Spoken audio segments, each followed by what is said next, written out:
안녕하세요, 여러분. 혹시 이런 생각 해보신 적 있으세요? 내 신앙생활이 이게 정말 진심에서 우러나온 고백일까? 아니면 그냥 다른 사람들에게 보여주기 위한 일종의 연기는 아닐까? 하는 그런 고민이요. 오늘 함께 살펴볼 진수일 목사님의 책, 하나님 나라를 보여주는 성도가 바로 이 아주 날카로운 질문에서부터 이야기를 시작합니다. 네, 이 책은요, 우리 신앙의 본질을 정말 정면으로 파고들어요. 우리가 드리는 예배, 기도, 또 헌신, 이런 모든 것들이 정말 하나님을 향한 순수한 마음에서 나오는 걸까? 아니면 혹시 다른 사람들 시선을 의식해서 하는 연기는 아닐까? 하고 묻는 거죠. 이 책이 우리 모두에게 던지는 이 질문, 사실 좀 불편하게 들릴 수도 있습니다.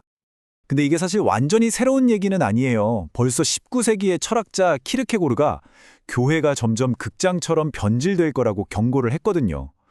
원래는 우리가 배우가 되고 유일한 관객이신 하나님 앞에서 우리의 삶을 연기해야 하는데 이게 완전히 뒤바뀌어 버렸다는 거죠. 우리가 관객석에 앉아서 무대를 구경하고 있다는 거예요.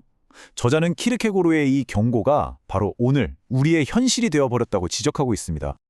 자, 첫 번째 섹션입니다. 위기에 처한 교회. 그렇다면 저자가 진단하는 현대 교회의 위기, 그 구체적인 모습은 대체 뭘까요? 예배의 초점이 어디에 맞춰져 있느냐? 이게 문제의 핵심인데요. 왼쪽처럼 예배가 사람의 감정이나 만족을 위한 공연이 되어버리면 우리의 주된 관심사는 딱 하나가 됩니다. 오늘 예배 어땠어? 좋았어? 이거죠. 하지만 오른쪽처럼 예배가 하나님과의 인격적인 만남이 되면요. 우리의 질문 자체가 완전히 달라집니다. 우리는 오늘 하나님 앞에서 신실했는가? 이 근본적인 질문의 차이, 바로 여기에 위기의 핵심이 숨어 있습니다. 이렇게 예배가 만남이 아니라 공연이 되어버리면 우리는 정말 가장 중요한 걸 잃게 되는 거예요. 바로 살아계신 하나님과의 생생한 교제 말이죠. 그리고 그 텅 빈 자리, 그 자리는 누가 채우게 될까요? 바로 자신의 감정적인 만족만을 쫓는 종교 소비자들이 그 자리를 채우게 된다는 겁니다. 자, 두 번째 섹션. 성경적 토대의 상실입니다. 저자는 이 문제가 단순히 예배의 형태 문제에서 그치는 게 아니라고 봐요. 그 뿌리가 훨씬 더 깊은 곳에 있다는 거죠. 바로 교회가 성경적이고 철학적인 토대 자체를 잃어버렸기 때문이라는 겁니다. 그리고 그 모든 문제의 시작점에 바로 이원론이라는 그림자가 드리워져 있습니다. 이 이원론이라는 게 뭐냐면요. 고대 그리스 철학에서부터 내려온 생각인데요. 아주 간단하게 말해서 영적인 세계는 선하고 고귀한 것, 그리고 우리가 발딛고 사는 이 물질 세계는 좀 열등하거나 심지어 악한 것이라고 딱 나눠서 생각하는 거예요. 영과 육을 분리하는 거죠. 바로 이 분리가 모든 문제의 시작이었다고 저자는 지적합니다. 이 두 생각의 차이가 정말 엄청난데요. 왼쪽의 헬레니즘적 사고방식은 신앙을 그냥 개인의 내적인 문제, 마음의 문제로 한정시켜버려요. 하지만 오른쪽 성경적인 헤브라이즘 사고는 전혀 다릅니다. 영혼과 육체, 신앙과 삶을 절대 분리하지 않아요. 하나로 보는 거죠. 그러니까 우리의 믿음이라는 건 교회 안에서만 존재하는 게 아니라 우리가 일하는 곳, 우리 가정, 우리 삶의 모든 현장에서 그대로 드러나고 증명되어야 한다는 겁니다. 이 통합적인 신앙의 정수를 정말 잘 보여주는 말이 있습니다. 바로 신학자 아브라함 카이퍼의 선언인데요. 우리 인간 실존의 전 영역에서 만물의 주권자이신 그리스도께서 내 것이다 라고 외치지 않는 곳은 단 한 평방인치도 없다. 정말 멋진 말이죠? 이게 무슨 뜻이겠어요? 우리의 신앙이 그냥 주일 아침 교회 건물 안에만 갇혀 있어서는 절대로 안 된다는 겁니다. 세 번째 섹션, 교리로 다시 세우기입니다. 자, 그럼 이렇게 무너진 토대를 대체 어떻게 다시 세울 수 있을까요? 저자는 그 해법이 아주 명확하다고 말합니다. 그건 바로 기독교 신앙의 단단한 설계도, 교리로 돌아가는 겁니다. 아마 교리라고 하면 뭔가 좀 딱딱하고 고리타분하게 느껴지실 수도 있어요. 그렇죠? 하지만 저자가 말하는 교리는 그냥 지켜야 할 규칙 목록 같은 게 전혀 아닙니다. 교회를 가장 건강하고 아름답게 세울 수 있는 유일한 청사진, 바로 신앙의 본질 그 자체를 말하는 거예요.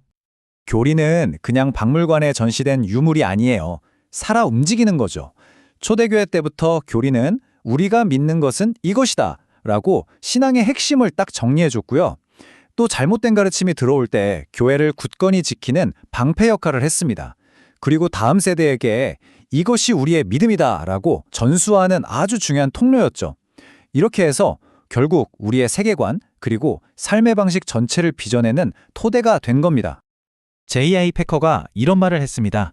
하나님을 아는 것은 그 어떤 사람이 할 수 있는 가장 실제적인 프로젝트다. 이 말처럼 교리를 배우고 하나님을 알아간다는 건 그냥 머리로만 하는 공부가 절대 아니라는 거예요. 이건 우리의 삶을 뿌리부터 뒤바꿔 놓는 세상에서 가장 중요하고 또 가장 실제적인 여정이라는 의미입니다. 자, 이제 마지막 네 번째 섹션, 영적 훈련의 회복입니다.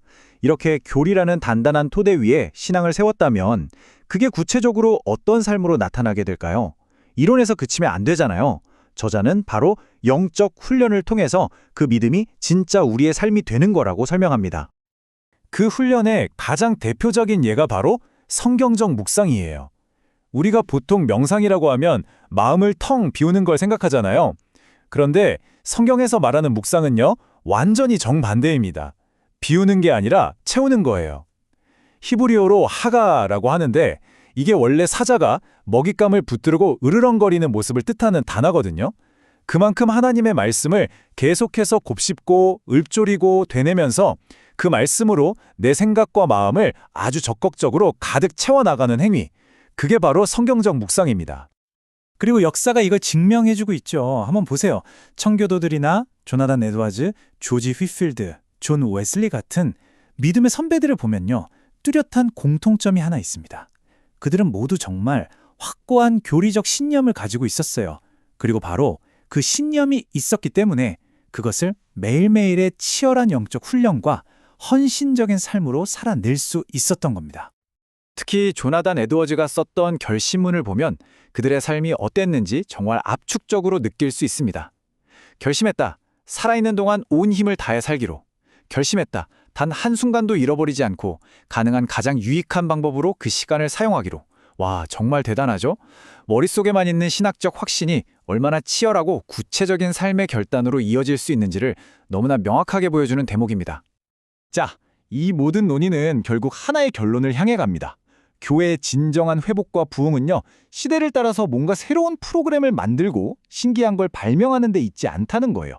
오히려 그 해답은 가장 오래된 진리, 초대교회 성부들이 목숨을 걸고 지켜냈던 바로 그 신앙의 본질을 다시 발견하는 것, 거기에 있다는 겁니다.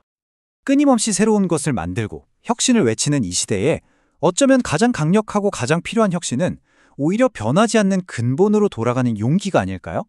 이 질문을 여러분께 남기면서 오늘 이야기를 마무리하겠습니다. 여러분의 생각은 어떠신가요?